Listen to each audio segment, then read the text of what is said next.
இந்த வீடியோல நம்ம 2 விதமான நியூஸ் பார்க்க போறோம். அதுல முதல் நியூஸ் ரொம்பவே சோகமான ஒரு நியூஸ் அப்படின்னு தான் சொல்லணும். மராத்திய ஆக்டரான கிரண் மானே அவர்களோட அப்பா தின்வர் கிரண் மானே அவர்கள் சமீபத்துல இறந்து போயிருக்காரு அப்படிங்கிற தகவல் வெளியாகி எல்லோருக்குமே மிகப்பெரிய ஒரு சோகத்தை ஏற்படுத்தியிருக்கு. மராத்தி மற்றும் இந்தி சினிமால பிரபல நடிகரா இருக்கக்கூடியவர் கிரண் மானே அவர்கள், அவருடைய அப்பா தின்வர் கிரண் மானே அவர்கள் சமீபத்துல உயிரிழந்திருக்காரு. கிட்டத்தட்ட அவருக்கு 86 வயசு ஆகுச்சு. இந்த ஒரு போஸ்டரை அவரோட சோசியல் மீடியா பேஜ்ல அவர் ரொம்பவே எமோஷனலா ஷேர் பண்ணியிருக்காரு. அதில் அவர் என்ன சொல்லியிருக்காரு அப்படின்னா, என்னுடைய அப்பா சமீபத்தில் உயிரிழந்திருக்காரு.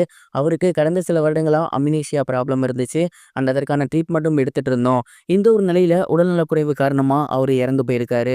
அவரோட மறைவிற்கு இப்போ எல்லாருமே அஞ்சலி செலுத்திட்டு இருக்காங்க. அப்பாவோட உடல் இன்னைக்கு சாயங்காலம் 6 மணி வரைக்கும் எங்களோட வீட்டில் பொதுமக்களோட அஞ்சலிக்காக வைக்கப்பட்டிருக்கு. அதுக்கப்புறம் நல்லடக்கம் செய்யப்பட போகுது அப்படின்னு ரொம்பவே சோகமாக அனௌன்ஸ்மெண்ட் ஒன்று வெளியிட்டிருந்தாரு. மேலும் அதில் அவர் ஒரு சில விஷயங்கள் சொல்லியிருந்தாரு. குறிப்பாக அவர் என்ன சொல்லியிருந்தாரு அப்படின்னா, நீங்க சின்ன வயசுல நிறைய விஷயங்கள கனவு கண்டிருந்தீங்க. அந்த கனவுகள் எல்லாமே இன்னைக்கு உங்க கண்ணு முன்னாடி நடந்திருக்கு. ஆனா அது உங்களால என்ஜாய் பண்ண முடியல. அதுக்கு முக்கியமான காரணம் உங்களுக்கு ஞாபக மறதி இருந்துச்சு. இதுதான் என்னால ஏத்துக்க முடியாத ஒண்ணு அப்படின்னு ரொம்பவே எமோஷனலா நிறைய விஷயங்கள் வந்து ஷேர் பண்ணியிருந்தாரு. கிரண்மானே அவர்களுக்கு தொடர்ந்து ரசிகர்கள் தங்களோட கண்டோலன்ஸ பதிவு பண்ணி வந்துட்டு இருக்காங்க.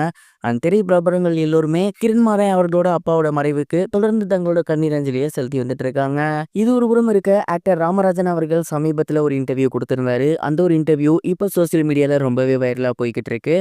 ராமராஜன் அவர்கள் அதுல ரொம்பவே பர்சனலா ஒரு சில ரிக்வெஸ்ட் வச்சிருந்தாரு. அவர் என்ன சொல்லியிருந்தாரு அப்படின்னா, நானும் என்னோட மனைவியும் பிரிஞ்சிருக்கோம். ஆனா நாங்க சேர்ந்துட்டதா நிறைய பத்திரிகைகள்ல பார்க்க முடியுது. ஆன்லைன்ல பார்க்க முடியுது. இந்த மாதிரி யார் தான் எழுதுறாங்க அப்படின்னு தெரியல. நாங்க 2 பேரும் சேர்றதுல அவங்களுக்கு அப்படி என்ன ஆனந்தம் அப்படிங்கிறது தெரியல. எனக்கும் அவங்களுக்கும் ஒரு சில பிரச்சனைகள் இருந்துச்சு. நாங்க பேசி மனஸ்தாபத்தோட பிரிஞ்சுட்டோம். ஆனா நாங்க மறுபடியும் இப்ப சேர்ந்துட்டோம் அப்படிங்கிறது என்ன மாதிரியான லாஜிக் அப்படிங்கிறது தெரியல.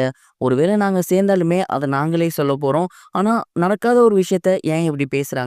இந்த மாதிரியான ஒரு பத்திரிகையோ, இல்ல ஒரு போஸ்டரையோ அவங்க பார்க்கும்போது, அவங்களுக்கும் தனிப்பட்ட முறையில வருத்தம். எனக்கும் தனிப்பட்ட முறையில வருத்தம். இதுக்கப்புறம் யாரும் அந்த மாரி எழுதாதீங்க. இதுநாள் வரைக்கும் நெறைய பேர் எனக்கு மெசேஜ் பண்ணி கேட்டாங்க, கால் பண்ணி கேட்டாங்க. நெறைய மக்கள் வந்து இத எதிர்பார்த்துட்டு இருக்காங்க. என்னோட சைட்லேருந்து இருக்கக்கூடிய பதில் அப்டின்னா, நாங்க 2 பேரும் இதுக்கப்புறம் சேர்றதுக்கு வாய்ப்பே கிடையாது. ஒருவேளை அப்படி நடந்துச்சு அப்டின்னா, அது எங்க 2 பேத்துக்குமே மன கஷ்டம் தான். முடிஞ்சது முடிஞ்சது தான். இதுக்கப்புறம் அத பத்தி எப்போதுமே பேசாதீங்க. அதுதான் எல்லாருக்குமே நல்லது அப்படிங்கிற மாரி ரொம்பவே எமோஷனலா அவரோட பர்சனல் லைஃப்ல நடந்த ஒரு சில விஷயங்கள பத்தி பேசியிருந்தாரு. ராமராஜன் அவர்களோட இந்த ஒரு இன்டர்வியூ இப்ப சோசியல் மீடியால வைரலா போய்க்கிட்டு இருக்கு. அடுத்ததா மறுபடியும் அவர் ஒரு நல்ல கதையில இருக்கக்கூடிய படம் பண்ண போறாராமா.